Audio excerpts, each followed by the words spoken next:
Seharusnya kan debat ini adalah ajang bagi para pemirsa di seluruh Indonesia untuk melihat apa isi kepala paslon berkaitan dengan kebijakan, berkaitan dengan regulasi, berkaitan dengan apa yang akan mereka usung menjadi prioritas kebijakan ketika nanti menjabat sebagai presiden dan wakil presiden.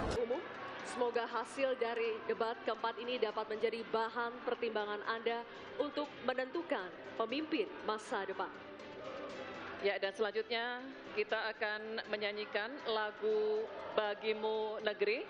Kami mohon kesediaan para calon wakil presiden untuk tetap berada di atas panggung, disertai dengan calon presidennya masing-masing untuk bergabung ke atas panggung. Baik, kami juga ngabisin.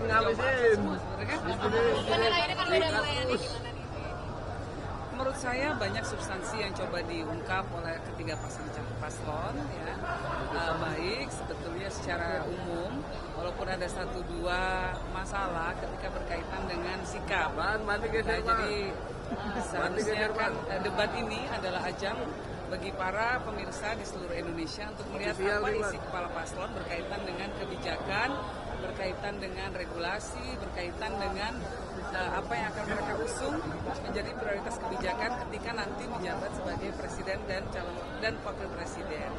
Nah, agak sedikit disayangkan sih bahwa kemudian suasananya menjadi sedikit rusak ketika ada persoalan cara menyampaikan debat yang tidak sesuai dengan norma kesopanan di Indonesia. Jadi ada penilaian seolah-olah ada paslon tertentu yang berupaya untuk meremehkan paslon lainnya.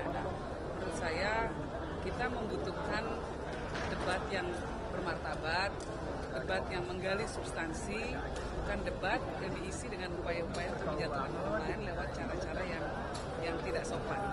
Dari TPS lihat Pak Mahfud sejauh ini dari awal sampai akhir. Pak Mahfud sendiri sebetulnya adalah orang yang fokusnya pada hukum, ya.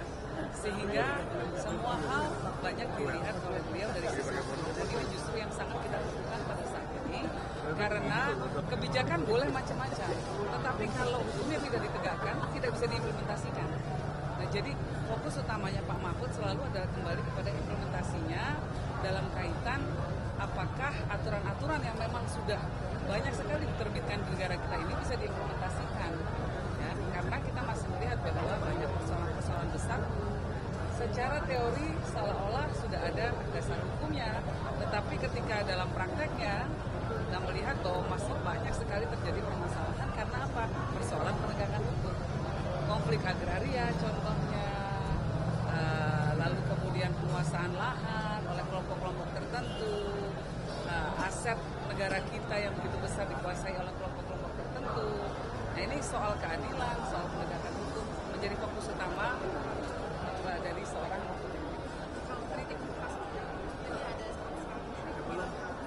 itu. Kita berharap bahwa debat ke depan itu betul-betul mendidik, baik secara substansi maupun secara etika. Kita menunjukkan bahwa usia berapapun itu tetap bisa menghargai orang lain, dan bahwa rakyat Indonesia juga membutuhkan toladan soal sikap, toladan dalam hal penyampaian ekspresi yang positif dan sehat, dan toladan dalam hal memperlakukan orang lain dengan rasa hormat. Pemimpin kita harapkan ke depannya adalah orang-orang yang bisa menunjukkan, bisa berekspresi di ruang publik, tidak menjatuhkan orang lain, atau perlu secara sengaja menjatuhkan orang lain. Fokus saja pada substansi, biar masyarakat lihat isi kepalanya para paslon seperti apa, sehingga orang nanti jadi seolah-olah orang yang terjadi adalah yang saya khawatirkan setelah debat malam ini adalah orang hanya akan fokus kepada gaya, kepada karakter, kepada cara penyampaian ekspresi, bukan substansi. Nah, kita inginnya perdebatan ini adalah soal substansi. Dengan demikian mempermasalahkan gimmick yang ditunjukkan Mas Gibran atau etika begitu? Nah, ini ada, ya itu kan kesannya melecehkan sekali ya. Menurut saya itu debat kalau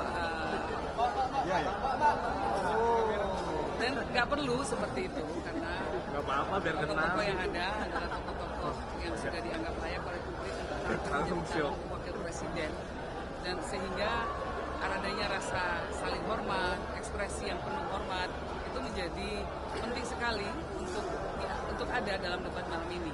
Nah, kalau kemudian sengaja untuk menjatuhkan itu ya memang memberikan pelajaran politik yang kurang baik, terutama untuk anak muda. Tentu kita tidak ingin masyarakat itu menilai anak muda tidak ngerti rasa hormat, anak muda tidak punya etika. Nah, justru mereka yang merasa mewakili anak muda justru harus menunjukkan bahwa anak muda itu punya etika, anak muda itu bisa mengekspresikan dirinya dengan penuh rasa hormat kepada orang lain. Oke, siap. Terima kasih. Saya tambah aja ya sedikit ya.